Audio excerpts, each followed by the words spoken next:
Olá, segundo ano, sejam bem-vindos a mais uma aula de História, e dessa vez como tema, na verdade é uma continuação do tema anterior, mas tratando de maneira mais específica, dentro de um tema maior. A situação dos trabalhadores na Inglaterra no contexto da Revolução Francesa. Por isso que o título, como vocês podem observar, é Os Trabalhadores Vão à Luta. Esse capítulo vai tratar especificamente do processo de organização desde reivindicações mais tímidas e organizações um pouco, digamos, menos organizadas, até a conformação de sindicatos, e eu diria não, na verdade foi o que aconteceu de fato, uma organização internacional de trabalhadores que conseguiu, obviamente, reivindicar e conquistar direitos por uma melhor condição de trabalho. Tá. A primeira coisa que vocês têm que compreender é o contexto da Inglaterra que fez com que os trabalhadores se organizassem para reivindicar melhores condições de trabalho e, por consequência, é claro, melhores condições de vida. Essa imagem ela é simbólica. A primeira imagem, vocês podem observar, evidentemente que não é obrigação de vocês, um trabalho iconográfico representando uma família burguesa, como o próprio título da gravura especifica. Produzido em 1872, representa uma família burguesa em um restaurante. É claro que isso simboliza a opulência, a boa vida. Em oposição a isso, gravura de Gustave Doré, eu não sei se é inglês, se é francês, de 1872, mostra a superpopulação, a sujeira, a pobreza nas ruas e becos de Londres, no século XIX. Então essas imagens, ela mostra a situação oposta do que a gente vai estudar um pouco mais adiante, do que Marx falou, da diferenciação social, das classes sociais, os proprietários, que são os burgueses, e os despropriados ou dominados, como algumas classificações costumam colocar, que é a população menos favorecida. Tá. Como eu especifiquei, entender qual era o contexto da Inglaterra que favoreceu não, na verdade impeliu, a palavra mais adequada é essa, aos trabalhadores se organizarem por melhores condições de trabalho e de vida. Ao final das guerras napoleônicas, a burguesia inglesa estava bastante otimista. Acreditava que o fim do conflito traria a abertura de vários mercados. Mas, ao contrário, ocorreu uma queda brusca na procura por manufaturas, sobretudo porque o conflito provocou o empobrecimento das populações de muitos países. Ou seja, a Inglaterra já tinha consolidado um mercado externo, só que, além de ser um mercado objetivamente que era muito ligado à América e aos países europeus, que é do continente, obviamente a Inglaterra como a principal ilha em termos econômicos da Europa.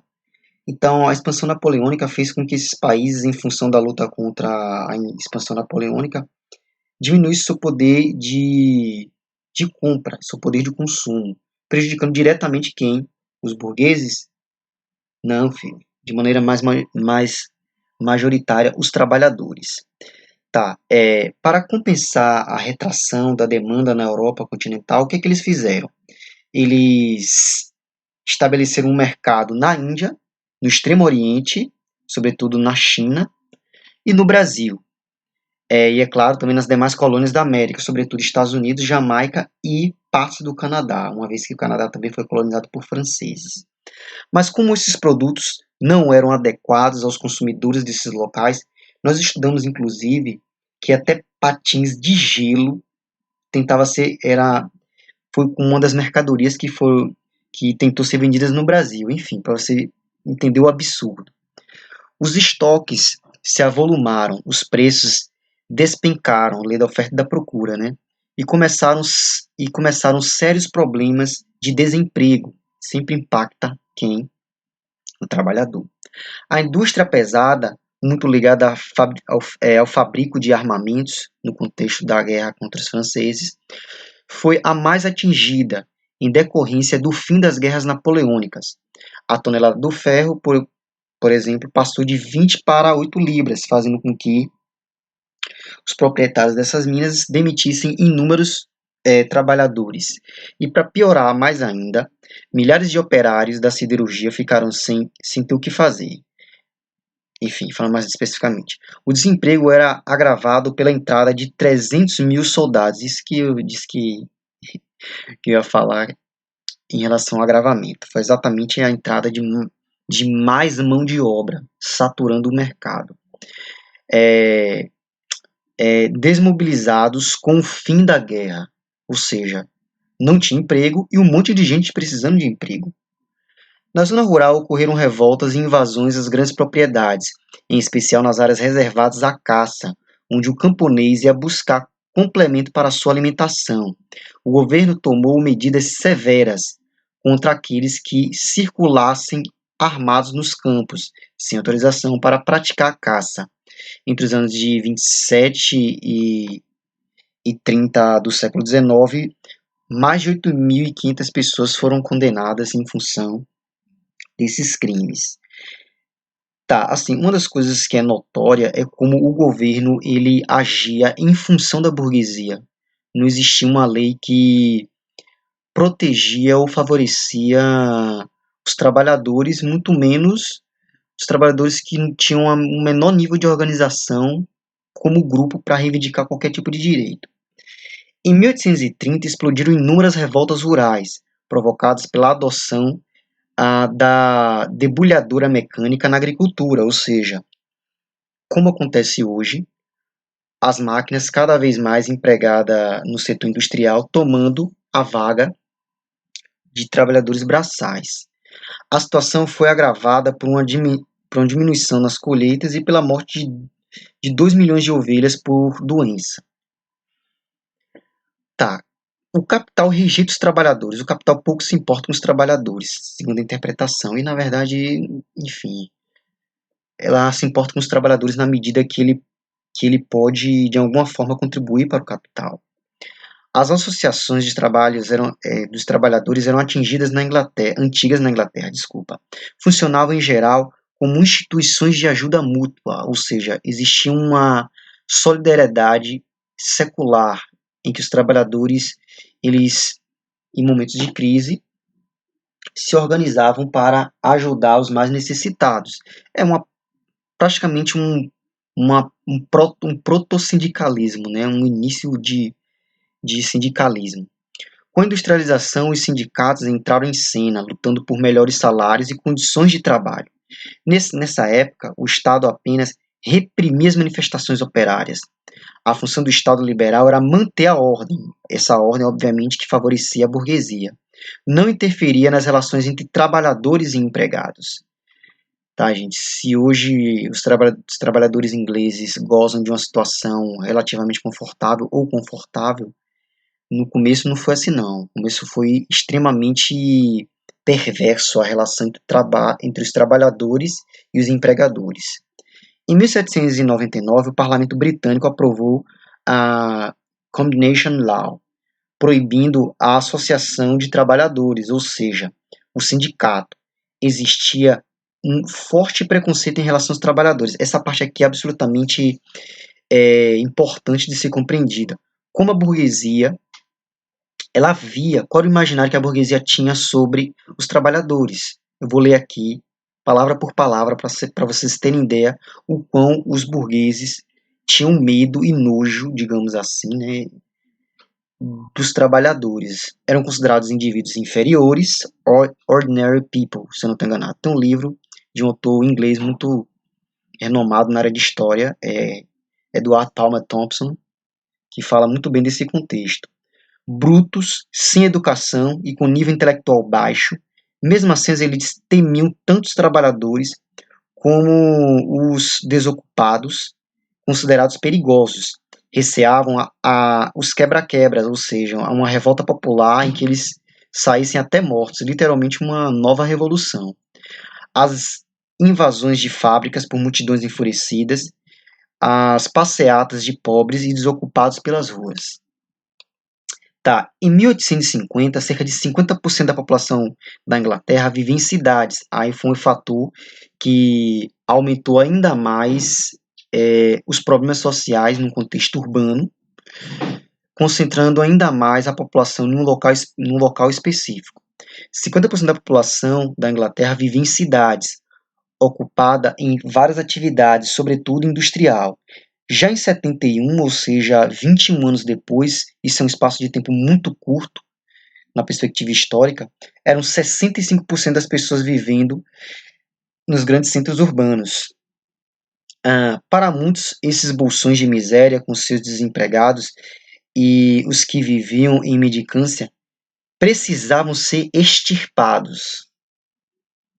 Estou observando aí como é que a burguesia interpretava e tratava os menos favorecidos. Grande parte da burguesia não acreditava que esses trabalhadores tivessem capacidade de se organizar politicamente. Estava completamente enganada.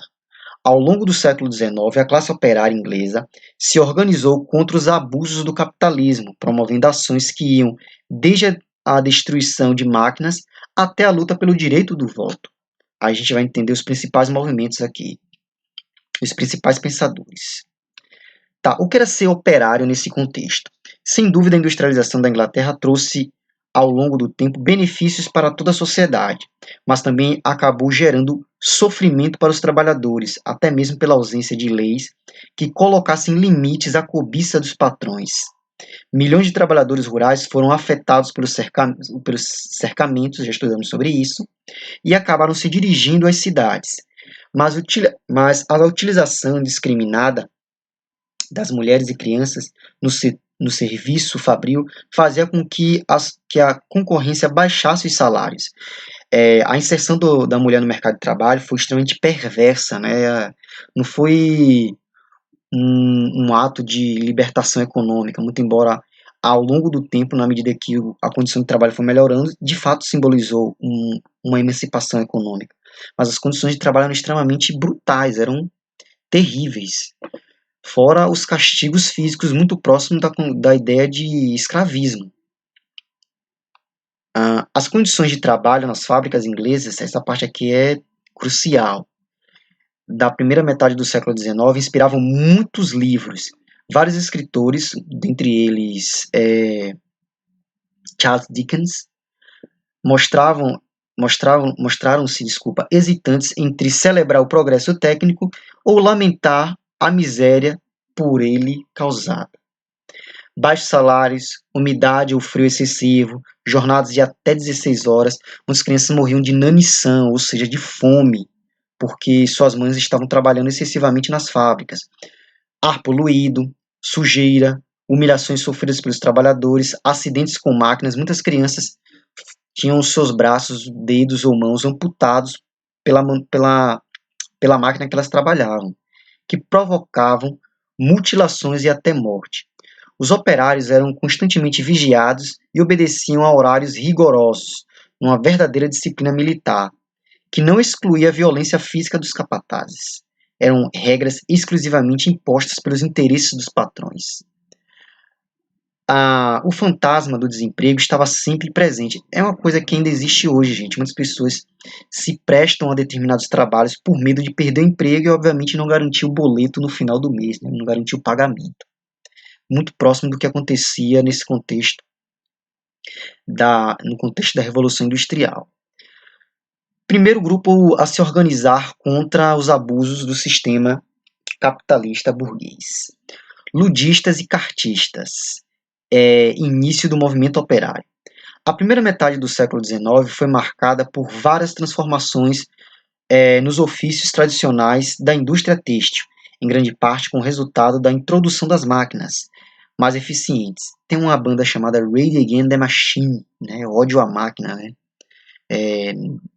Nelson Lud, que é um pseudônimo, né? Que assinava várias cartas, a gente vai entender um pouquinho mais adiante. E do subemprego, a ordem social baseada nos ofícios, nos costumes tradicionais e na vida comunitária perdia lugar para a fábrica e suas tecnologias. Portanto, entre 1811 e 19, houve uma série de ataques às fábricas. Os caras se vestiam de mulheres, saíam à noite vestidos de mulheres para enganar os vigias, na verdade, vigilante o quê? Os vigias invadiam a máquina e quebravam algumas máquinas específicas, geralmente as máquinas que tomavam a maior quantidade de empregos. Houve uma série de ataques às fábricas, homens armados com martelos, machados e pistolas, com os rostos pintados de preto e envoltos em cachecóis, invadiam as instalações para quebrar as máquinas, vistas como responsáveis por roubar o emprego dos trabalhadores, em particular os dos tecelões. Um autor que fala muito bem sobre isso é um norueguês chamado George Rudey, que fala de maneira muito interessante como os luditas se organizaram para quebra das máquinas, né? Não era uma coisa desorganizada. Os primeiros ataques do chamado movimento ludista ocorreram em Nottingham, onde coexistiam a produção doméstica de tecidos em oficinas e empresas dotadas de máquinas a vapor. Não é que eles negavam completamente a existência da máquina, mas estavam inconformados em perder o emprego. O movimento se irradiou para outras regiões, contando com enorme apoio popular. O prejuízo desse contexto foi de 1,5 milhão de libras esterlinas e a destruição de 30% das máquinas de Nottingham. É muito, viu? Com enforcamentos às masmorras, no caso a condenação deles, e deportações. Geralmente era mandado para a Austrália, que era a prisão de degredo. Uma lei de 1817, conhecida como Lei da Rolha, proibiu reuniões públicas e distribuição de panfletos. Está observando que o Estado em nenhum momento escutou a população em termos de reivindicação trabalhista. Sempre era o quê? De conter as revoltas. Chegou a infiltrar pessoas para desorganizar o movimento. A repressão inibiu a atuação dos ludistas a partir de 1819. Tem uma cartinha aqui que quiser pausar e ler, uma fonte primária, ou seja, uma carta escrita e assinada pelo pseudônimo General Lud, por isso que é chamado de ludista, porque Nelson Lud. Protestos e massacres. Em 1819 ocorreu outro grande tumulto, dessa vez em reação à chamada Lei dos Cereais. O governo também botava para lenhar, né? De 1815. O governo decidira proibir a importação de trigo e, posteriormente, sobretaxá-lo, para manter os preços altos em benefício dos proprietários rurais e prejuízo dos pobres, porque a principal alimentação inglesa desse contexto era pão e batata. O trigo mais caro, obviamente, o valor ia ser repassado para o pão. A milícia investiu sobre a multidão. Desculpa, deixa eu voltar a fita. O DVD, o pendrive, enfim. Cerca de 80 mil pessoas se reuniram em Manchester para ouvir um orador radical, ou seja, que estava insatisfeito com esse contexto. O que é que o governo fez? Reprimiu, investiu sobre a multidão, matou 15, feriu 700 pessoas, incluindo, obviamente, mulheres e crianças, quer dizer, só tem mulheres ali, né? O episódio ficou conhecido como Massacre de Peterloo, eu acho que é isso.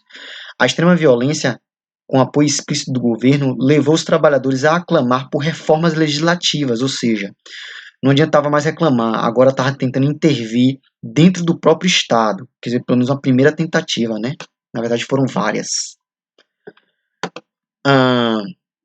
Com apoio de setores médios da sociedade que não eram bem assim colaboradores, eles tinham medo que a revolta popular de alguma forma atingisse eles.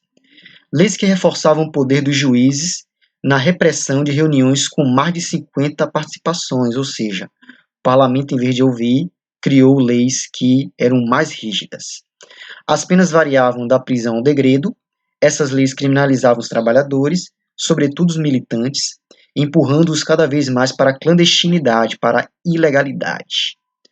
Luta por direitos políticos. Aí entra os cartistas. O termo vem principalmente porque eles se organizavam para reivindicar, através de baixo-assinados, chamada Carta do Povo. Faziam uma carta e essa carta era assinada por milhões de trabalhadores. No final da década de 1830 surgiu um movimento cartista, mais organizado e centrado. O que eu quero que vocês entendam é o processo. Um grupo um pouco menos organizado que tinha uma ação, digamos assim, mais violenta para um grupo que não deixou de ser violento, melhor, que não teve seus momentos de violência, que não era violento o tempo todo, né? Mas que agora tentava acessar não, conseguir constituir direitos através do parlamento, ou seja, caminhando para uma legalidade. No final da década de 1830 surgiu o movimento cartista, mais organizado e centrado em reivindicações políticas. A iniciativa partiu da Associação dos Trabalhadores de Londres, com a divulgação da Carta do Povo, origem do nome cartismo, redigido por William Lovett e enviado ao parlamento em 1838. Os cartistas queriam a aprovação de uma reforma parlamentar que garantisse a reforma, é claro, para favorecer os trabalhadores, né? Uma representação mais equilibrada nas eleições distritais, ou seja, escolher algum representante que pudesse, no mínimo, mostrar quais eram as reivindicações dos trabalhadores, censo eleitoral exigindo a abolição do censo eleitoral exigindo dos candidatos ao parlamento, o sufrágio universal, que todo mundo tivesse direito ao voto, masculino, ainda era machista, né? Para os maiores de 21 anos, mandatos parlamentares anuais, voto secreto, pagamento de salários parlamentares, reforma dos distritos eleitorais. Tá, foi aceito? Não, né? Era uma democratização. As petições cartistas foram apoiadas por milhares de operários. Em julho de 1838, a carta já tinha quase 1,3 milhão de assinaturas, mas apesar da mobilização popular, não foi aceita pelo parlamento, o que desencadeou novas manifestações reprimidas pela polícia. Lovett foi preso, assim como os outros 450 integrantes do movimento. Em 1840, o movimento ganhou um novo fôlego. Você viu como o negócio era difícil. A formação da Associação Cartista Nacional, origem do primeiro partido político popular da época contemporânea. Primeiro partido trabalhista, o PT. Aqui estamos vendo que o bisavô, tataravô do PT, deve ser isso. Pelo menos a sua ideia primária, né? Cartistas pressionam o parlamento. Os cartistas permaneciam distantes dos sindicatos, o que constitui um problema para o movimento. Para se aproximar, enviaram representantes, favorecendo a politização dos sindicatos, até então dedicada quase exclusivamente a questões ligadas ao trabalho, emprego e salários, as principais reivindicações. O movimento cartista, a gente está diante aqui do primeiro movimento social, pelo menos o que os sociólogos classificam como o primeiro movimento social, e historiadores também. Reivindicações por melhores salários, redução de jornada de trabalho, vocês observaram que era 16 horas. A legislação trabalhista, no Brasil só conseguiu ter só a legislação trabalhista, que foi a CLT, que começou em 1934, se não estou enganado, e só foi fechar em 1943. Também se posicionou contrário à lei dos cereais, ainda em vigor, que encarecia o pão ao sobretaxar a importação do trigo. O movimento se espalhou mais rapidamente do que na vez anterior, com a segunda carta recebendo mais de 3,3 milhões de assinaturas, número superior à metade da população masculina adulta da Grã-Bretanha. O parlamento, porém, tornou novamente, de novo, os bichos é retado, viu? Tornou a rejeitar, a negar o projeto de reforma em maio de 42, do século XIX. Os representantes da burguesia do Partido Liberal perceberam a necessidade de conceder certos direitos, senão os caras iam continuar reclamando, né, aos trabalhadores, para além da economia, para bem da economia. Tá vendo o interesse deles? Era o bem da pessoa? Não, era o bem da economia.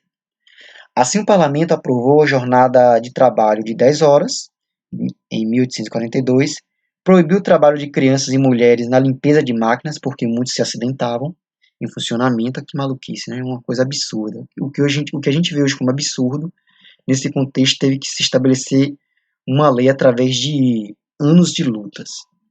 Em 1844, no mesmo ano, reduziu para meio período a jornada de trabalho dos menores de 13 anos, revogou a lei dos cereais em 1846.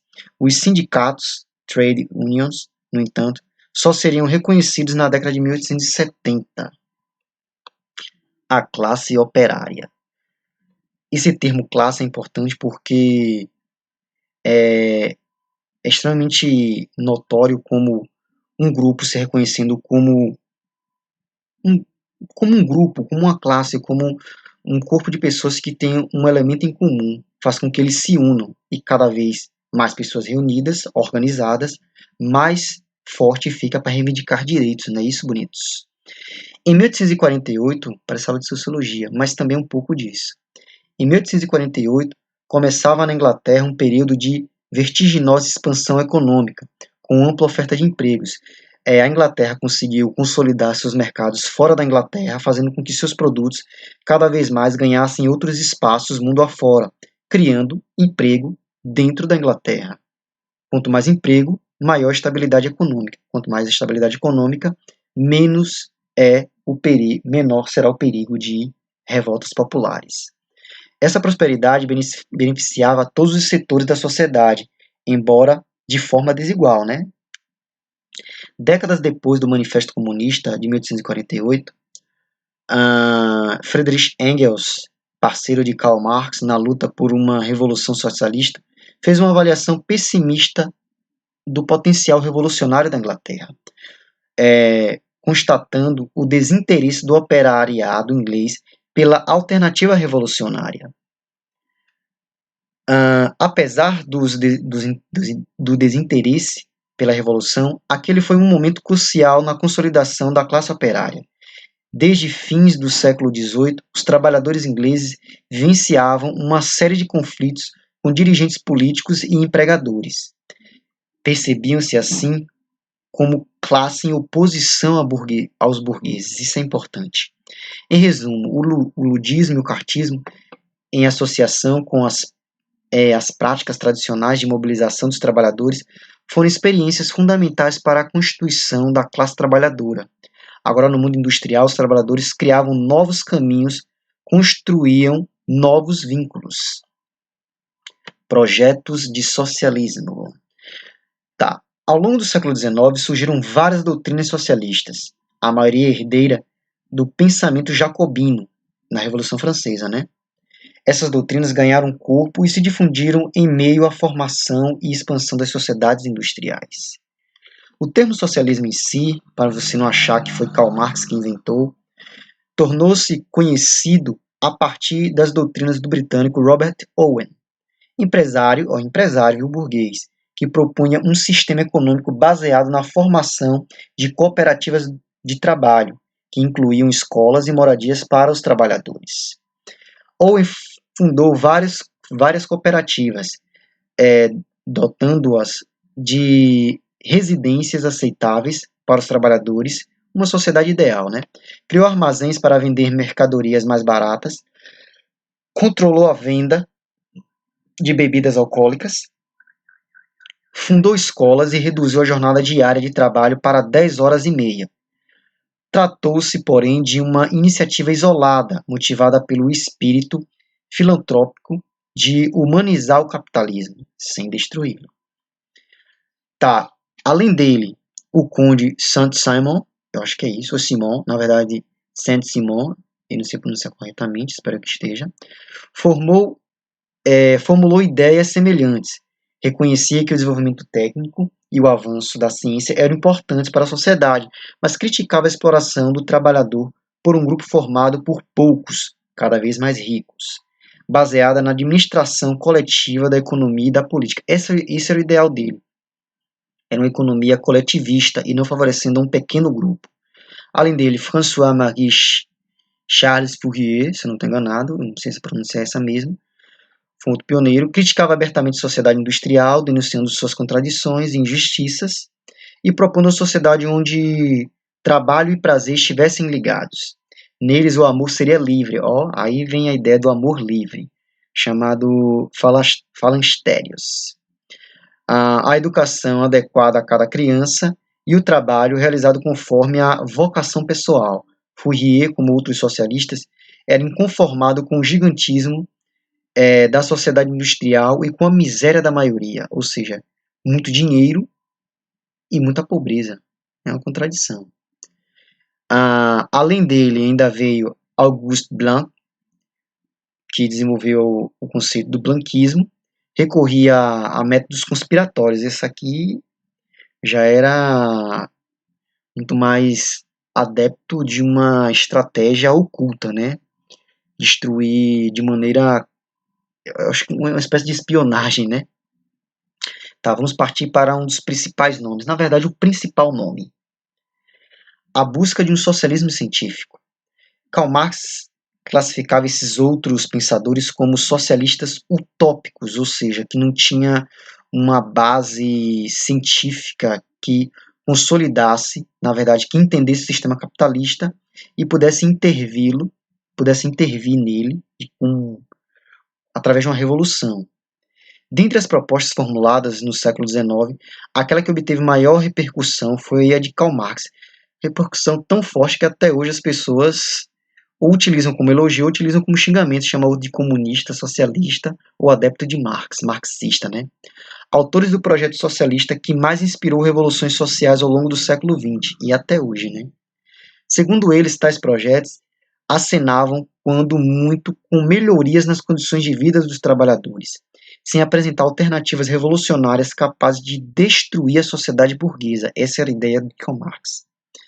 Por isso, enquadraram tais projetos e categorias de socialismo utópico, romântico ou reformista, ou seja, que não muda em termos estruturais, qualificando seu próprio projeto como socialismo científico e revolucionário. O projeto marxista se baseava na concepção de que a história da humanidade era determinada pela base econômica de cada sociedade historicamente considerada, modo de produção, ou seja, aquilo que a gente produzia em comunidade era o que determinava as relações entre as classes sociais, os proprietários, que eram chamados dominantes, e os que trabalhavam nas posses dos proprietários, que eram chamados dominados. Por essa razão, segundo Marx e Engels, o motor da história da humanidade residia na luta de classes. Era essa, não sei se posso dizer uma dicotomia, um grupo contra o outro, de maneira rígida, mas enfim. O capitalismo foi por eles considerado como a forma mais desenvolvida da sociedade de classes, na medida em que o trabalhador, despossuído dos meios de produção, era levado a vender sua força de trabalho aos empresários. A exploração do trabalho passou a se dar sem o uso da força, como na servidão, por exemplo, mas através da própria economia, isto é, na diferença entre o preço de determinada mercadoria e o valor monetário recebido pelo operário para produzi-la, a chamada mais-valia.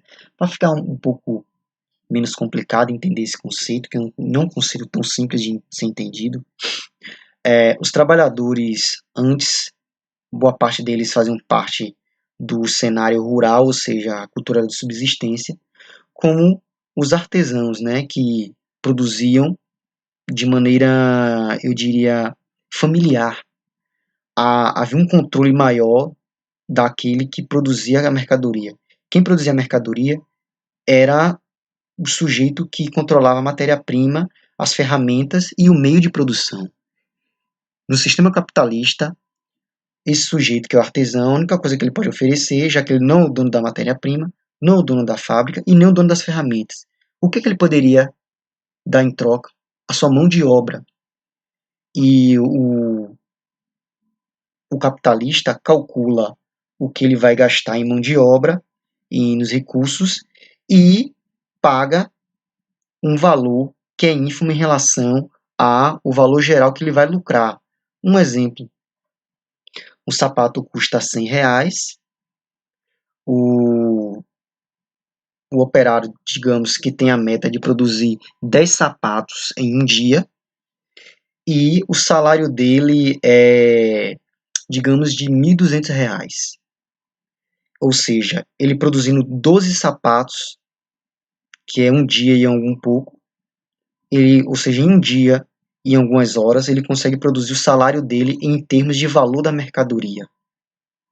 Todo o restante dos dias que ele trabalha durante o mês é a chamada mais-valia. Todo esse lucro vai para o patrão. Isso é mais-valia. Assim, a superação do capitalismo dependeria, antes de tudo, de uma tomada de consciência do operariado. Essa é a parte mais complicada. Sobre a exploração a que estava submetido, condição necessária para a expropriação dos meios de produção das mãos da burguesia. Era esse o projeto da Revolução Socialista.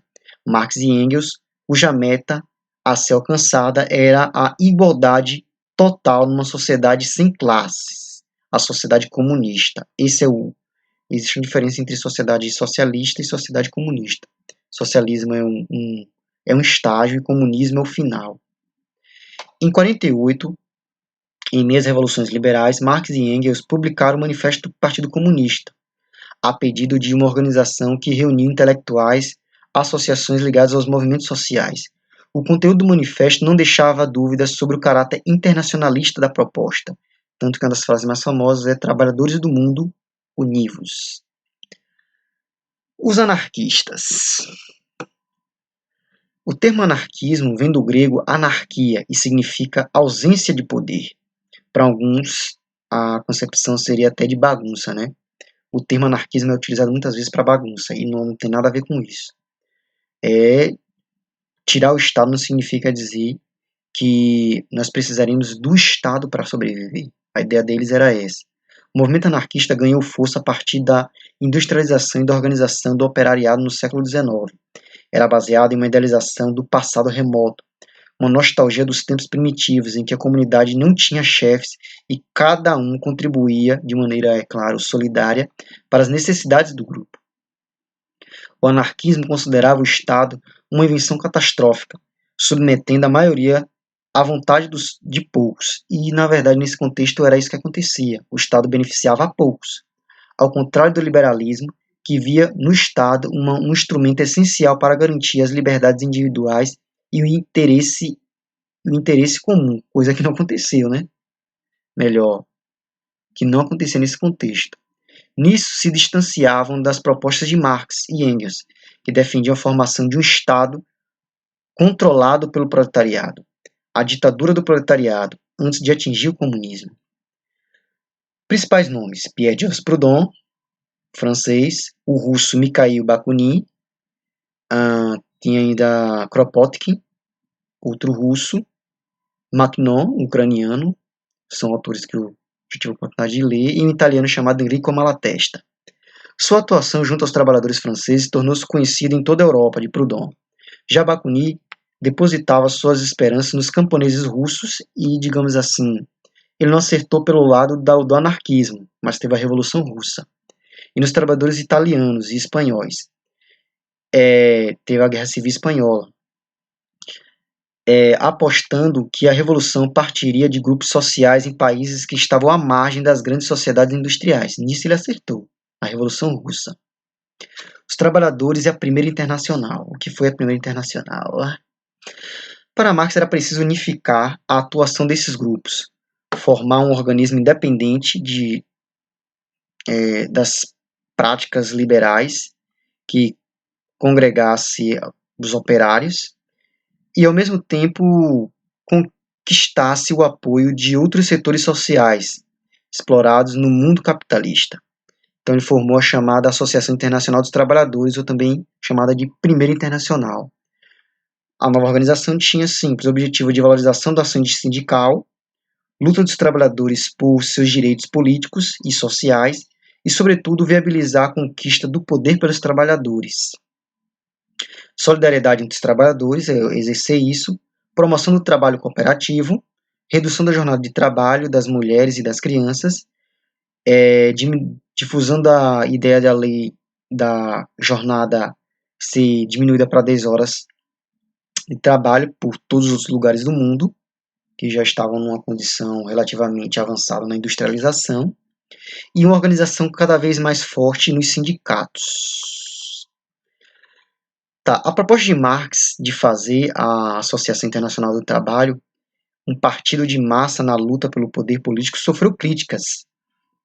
Quais foram os principais críticos? Os anarquistas.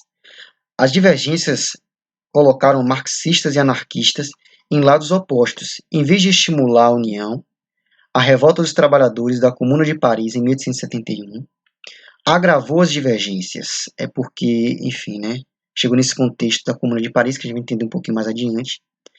Quem estaria no poder? Qual seria a estrutura organizacional que tomaria a frente para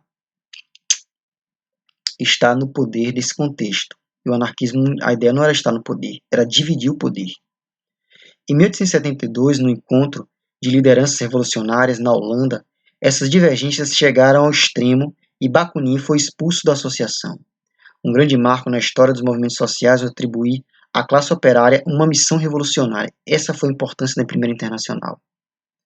E, é claro, tinha como principal objetivo a derrubar o sistema capitalista e a burguesia. Comuna de Paris. E para fechar nossa aula, que eu sei que o povo já está de saco cheio. A classe operária no poder. Diante da fragilidade do governo de Napoleão III, a Assembleia Nacional proclamou a Terceira República. Seus líderes, entretanto, negaram-se a aceitar a derrota para os prussianos. Paris foi cercada durante 4 meses, com o armistício sendo assinado em janeiro de 1871. A Assembleia Francesa confirmou a deposição de Napoleão III, negociou o tratado de paz com o governo alemão, pelo qual se comprometia a pagar pesada indenização, ceder a Alsácia e a Lorena, que depois deu chabu na Primeira Guerra Mundial, e aceitar a realização de uma parada triunfal das forças alemãs em Paris. Tá, o que foi necessariamente a Comuna de Paris? Durou 72 dias, foi considerado o primeiro contexto em que foi aplicada a concepção política igualitária das populações menos favorecidas. Teve início em 18 de março de 71, quando a Guarda Nacional se recusou a reprimir as revoltas. Os rebeldes se organizaram em um governo popular em Paris.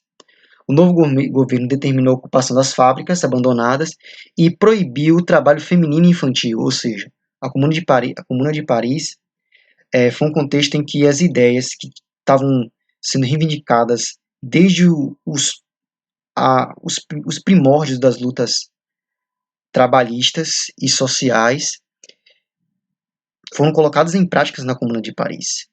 Foi a adoção do sufrágio universal para preencher por via eleitoral todos os cargos administrativos, judiciais e educacionais da República.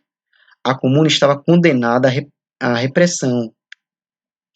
É claro, né?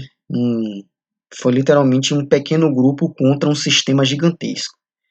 Foi sangrenta, resultando em milhares de mortos. A repercussão dos acontecimentos estimulou os governos a reprimir com truculência os movimentos operários e as ações de partidos ou movimentos inspirados nas ideias de revolução. Isso aqui é uma das fotos da Comuna, tá vendo? Tá, sendo assim, dou por encerrada a aula de hoje. Espero que vocês estejam bem e até a próxima.